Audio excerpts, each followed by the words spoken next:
So one of my first jobs is to try and restore trust in government. And that starts with being honest with people. Well, at Prime Minister's questions on Wednesday 24th of May, Prime Minister Rishi Sunak claimed the International Monetary Fund is now forecasting we will have stronger growth than Germany, France and Italy. The IMF, they said, it's right here, Mr. Speaker, our forecast, which he was very keen to point out just a few months ago.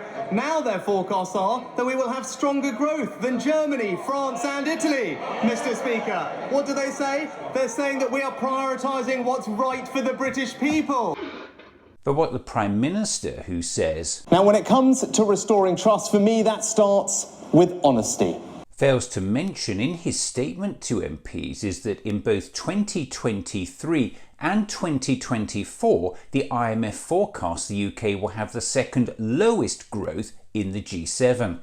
IMF projections for UK GDP growth in this period are among the lowest in the G7. And remember, GDP is a key measure of the strength of a country's economy based on the value of goods and services produced during a given period. So despite the Prime Minister telling MPs this, now their forecasts are that we will have stronger growth than Germany, France and Italy. For the next 2 years, Britain's economy is still almost at the bottom of the G7 growth table. And it gets worse. Inflation is still high, running at 8.7%. And if that's not bad enough... Research by the British Retail Consortium and Nielsen shows a 15.4% rise in food inflation in the year to May. It's the second fastest annual increase that the BRC has ever measured. And the elephant in the room, which the government is again still too terrified to mention, is Brexit.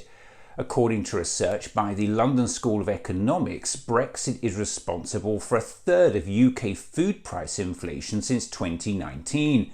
So much for this. We could have cheaper food, clothing and footwear straight away by getting rid of the protectionist anti-trade tariffs that the EU imposes. What the Prime Minister told MPs is only true when looking at longer-term projections. It's correct that when looking at the IMF's projections for GDP growth from 2025 onwards, the UK is forecast to have higher growth than Germany, France and Italy.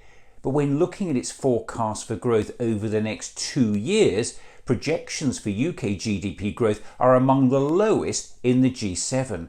And Sunak knows it. So will the Prime Minister, who promised this government will have integrity, be returning to the Commons to correct the parliamentary record?